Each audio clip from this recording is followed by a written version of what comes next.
दोस्तों, मैं आज एससीसी डिजिटल जोन में आप सबों का स्वागत करते हुए फंडामेंटल यूनिट ऑफ लाइफ के अंतर्गत ओस्मोसिस नामक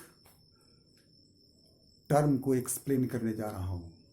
इसके पहले मैंने डिफ्यूजन टर्म को एक्सप्लेन किया था। यह अब मैं ओस्मोसिस टर्म को एक्सप्लेन करने जा रहा हूँ। ओस्मोसिस और डिफ्यूजन, इसमें बाद में हम अंतर भी स्पष्ट आप लोगों को बताएंगे, लेकिन अभी ओस्मोसिस पर हम चलते हैं। ओस्मोसिस बायोलॉजिकल सिस्टम में एक ऐसी क्रिया है जिसमें हाई कंसंट्रेटेड वाटर मीडियम से water molecules low concentrated water medium की ओर मूव करता है। अर्थात उच्च सांद्रण वाले जलीय माध्यम से जल के अणु जब निम्न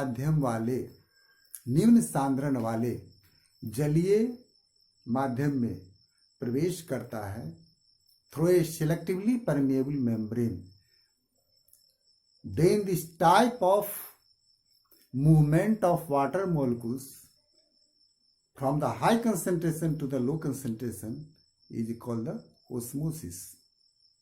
यह बहुत सिंपल सी बात है। यह एक तरह का डिफ्यूजन ही है, लेकिन यह डिफ्यूजन चूंकि लिक्विड मीडियम में हो रहा है, इसलिए हम इसको ओस्मोसिस कह रहे हैं। और यदि यही गैसियस मीडियम में होता तो इसको हम डिफ्यूजन कहते।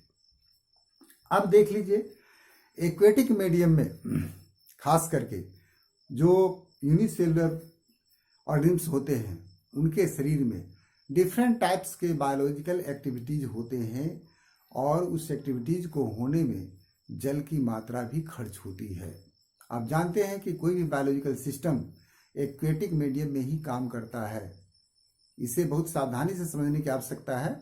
जैसे हम लोग ही भी हैं, अगर हमारे शरीर में जल की मात्रा नहीं रहेगी, जल की मात्रा जरूरत से कम होगी, तो हमारे शरीर का जो फंक्शन है, जो मेटाबॉलिक एक्टिविटीज है, जो लाइफ प्रोसेस है, जो जीवन की क्रियाएं हैं, cell to cell and tissue to tissue and organ to organ से लेके पूरे बॉडी तक का, उसमें गड़बड़ी आ जाएगी। इसीलिए हम लोग हमेशा जल लेते रहते हैं। तो हमारी क्रिया शरीर में वही क्रिया होती है, और एक सेलुलर जो यूनिसेलुलर ऑर्गेनिम्स है, उसके शरीर में भी यही क्रिया होती है। वहां पर भी डिफरेंट टाइप्स के बायोलॉजिकल एक्टिविटीज होते हैं, डिफरेंट टाइप्स के केमिकल रिएक्शंस होते रहते हैं अनगिनत। उस केमिकल रिएक्शंस को करने के लिए सेल ऑर्गेनेल्स को एक्वेटिक मीडियम की आवश्यकता होती है, अर्थात जल की आवश्यकता होती है। अब जल की आवश्यकता जब होती है तो जल खर्च होता है। जल खर्च होता है तो सेल के अंदर जल की क्वांटिटी कम हो जाती है और दूसरे पदार्थों की क्वांटिटी बढ़ जाती है। जैसे कि जो जहरीले पदार्थ होते हैं, वो रिएक्शन होते होते उनकी क्वांटिटी बढ़ जाती है। तो अब जल की मात्रा सेल के अंदर कम हो रही है, तो बाहर जल का कंसंट्रेशन ज़्यादा है। वह चाहे तालाब हो या पोखरा हो या नदी हो या समंदर हो, कहीं भी हो, तो बाहर में जल की मात्रा पर्याप्त है। वहाँ पर सेल की तुलना में बाहर मीडियम में जल का कंसंट्रेशन हाई है, और सेल के अंदर जल का कंसंट्रेशन जो है, जल की जो सांद्रता है, वह कम है। तो ऐसी परिस्थिति में क्या होता है कि कोई भी धरती पर कोई भी पदार्थ या कोई भी वस्तु है या कोई भी जीव जंतु है, पौधे हैं, सभी के अंदर में एक साम्यावस्था होने की जो प्रॉपर्टी होती है, अर्थात इक्विलिब्रियम स्टेट में रहना सब कोई चाहता है। हर एक एटम तक इक्विलिब्रियम स्टेट में काम करना चाहता है, मॉलिक्यूल भी।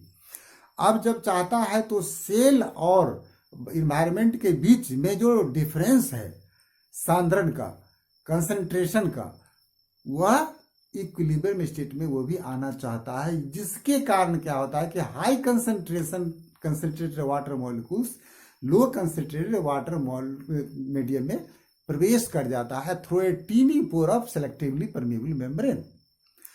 इस तरह से अंदर में जो कंसंट्रेशन था लो, अब वहां भी कंसंट्रेशन बराबर हो गया कितना, जितना बाहर है। इस तरह से हो गया तत्काल के लिए, लेकिन बराबर कभी नहीं होता है। क्यों?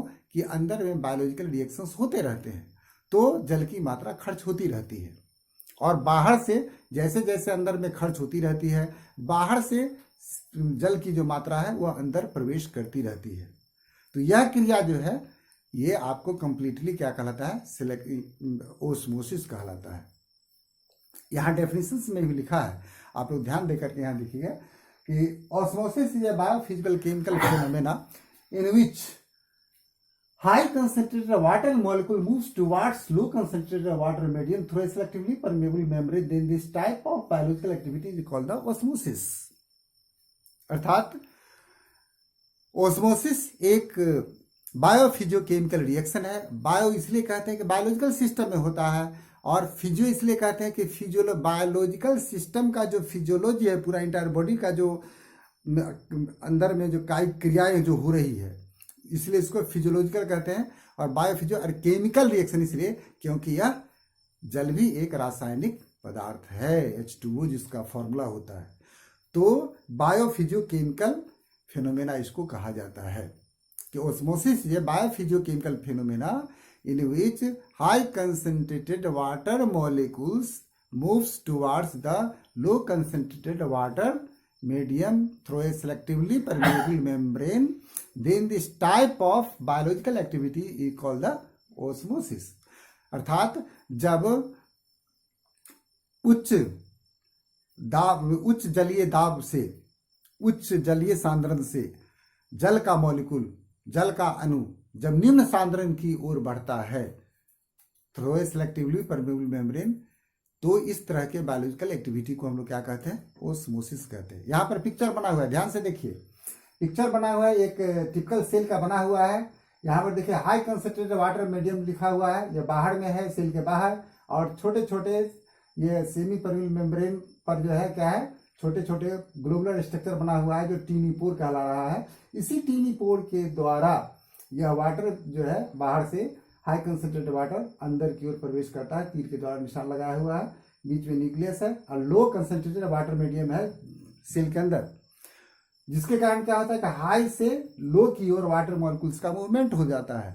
यही क्रिया हमेशा होती रहती है, लेकिन क्या है कि कभी भी इक्विलिब्रियम स्टेट में यह आना चाहता है, लेकिन कभी भी पूर्ण रूपेण इक्विलिब्रियम स्टेट में नहीं आता है, क्योंकि अंदर में बायोलॉजिकल रिएक्शंस होते रहते हैं और जल की मात्रा खर्च होती रहती है, और बाहर से भी जल अंदर की ओर प्रवेश करते रहते हैं। फिर भी बहुत बड़े इक्विलिब्रियम स्टेट में आने में बिल्कुल नहीं कहा जा सकता है, कुछ न कुछ पॉइंट्स इसमें कम ही रहता होगा। ये अनुमान करने की बात है, अनुभव की बात है। तो यह ओस्मोसिस है।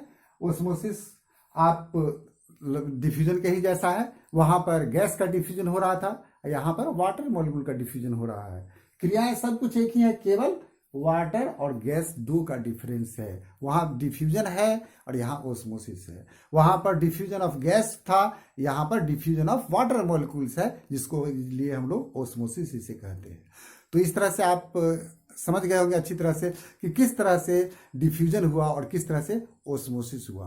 अब अगले क्लास में हम ओस्मोसिस में 3 और बिंदु है, जैसे कि hypotonic, isotonic and hypertonic solution में जब हम किसी बायोलॉजिकल सेल को रखेंगे तो क्या घटना घटेगी, इसके लिए हम अगले क्लास में इस पर चर्चा करेंगे। तब तक के लिए धन्यवाद।